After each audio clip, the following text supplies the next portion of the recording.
কি হচ্ছে জনপ্রশাসনে?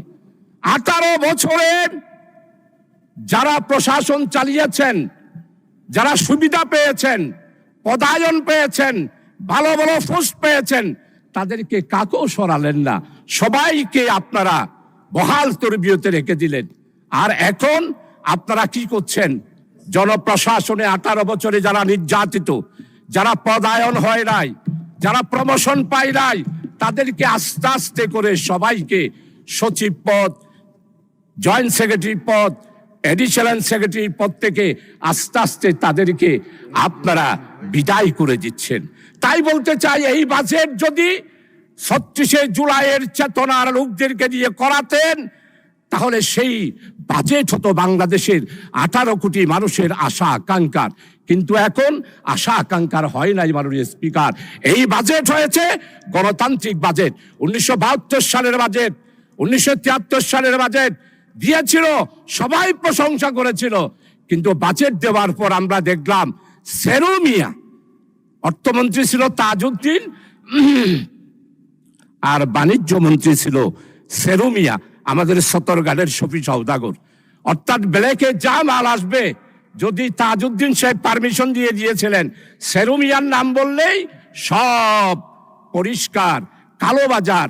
তাই আমরা দেখতে পেলাম 74-এর দুর্ভিক্ষ, তাই দেখতে পেলাম মরিচের দাম 150 টাকা, যেটা বিগত 18 বছরে এসা আলমের মাসুদ, আপনারা তার কথা বলেন, বাংলাদেশকে ধ্বংস করে দিয়েছে। এসা আলমের মাসুদের বিচার আপনারা করতে পারেন নাই।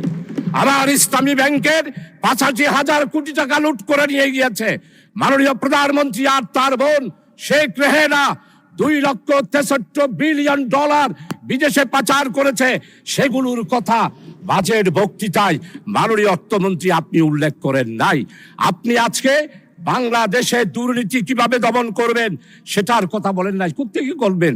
4 মাসে এখনো পর্যন্ত দুর্নীতি দমন কমিশন আপনারা প্রতিষ্ঠা করতে পারলেন না, বরং দুর্নীতিতে যে বাজেট ছিল এখনো সেটা আপনারা কমিয়ে দিয়েছেন।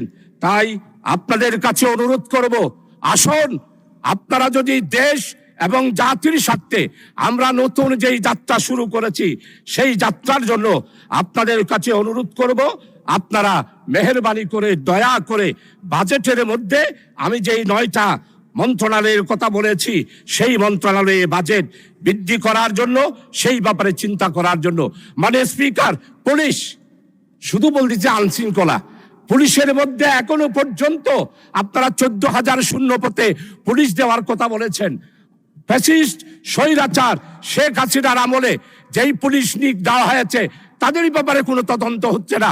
4 মাসে 18 বছরে যেই দুর্নীতি হয়েছে সেটার শ্বেতপত্র আপনারা প্রকাশ করছেন না। আসুন প্রবাসী কল্যাণ, আজকে প্রবাসী কল্যাণ মন্ত্রণালয়ে বাজেট বরাদ্দ করতে হবে। চট্টগ্রাম বন্দর এতদিনের বন্দর, এখনো পর্যন্ত বড় ভেসেলগুলা ঢুকতে পারে না, বড় ভেসেলগুলা বাইরে থাকে। সেই ভেসেল থেকে জাহাজ দিয়ে মাল এনে এখনো পর্যন্ত মানদাতার আমলের বন্দর পরিচালিত করা হচ্ছে। তাই আমার স্পষ্ট কথা, মাননীয় অর্থমন্ত্রী, আমাদের চট্টগ্রাম বন্দরকে আধুনিকায়ন করতে হবে, সিঙ্গাপুরের আদলে করতে হবে। আমাদের চট্টগ্রামকে আমাদের সাবেক 3 বারের প্রধানমন্ত্রী বেগম খালেদা জিয়া চট্টগ্রামকে বাণিজ্যিক রাজধানী ঘোষণা করেছিল। বাণিজ্যিক রাজধানী করার জন্য যা করা দরকার, সময় যেহেতু নাই, আমার কাছে স্পষ্ট প্রস্তাব আছে, সেগুলো আপনার কাছে আমি দিতে পারবো। এরপরে কর সংশোধন করার জন্য জাতীয় রাজস্ব বোর্ড যেই সংস্কার পরামর্শ কমিটি আন্টোরিয়াম গভর্নমেন্টের আমলে দিয়েছে, মাননীয় অর্থমন্ত্রীর কাছে আমি সেটা পেশ করব। আপনি সেই অনুসারে আমাদের জাতীয় রাজস্ব বোর্ডকে সাজানোর চেষ্টা করবেন।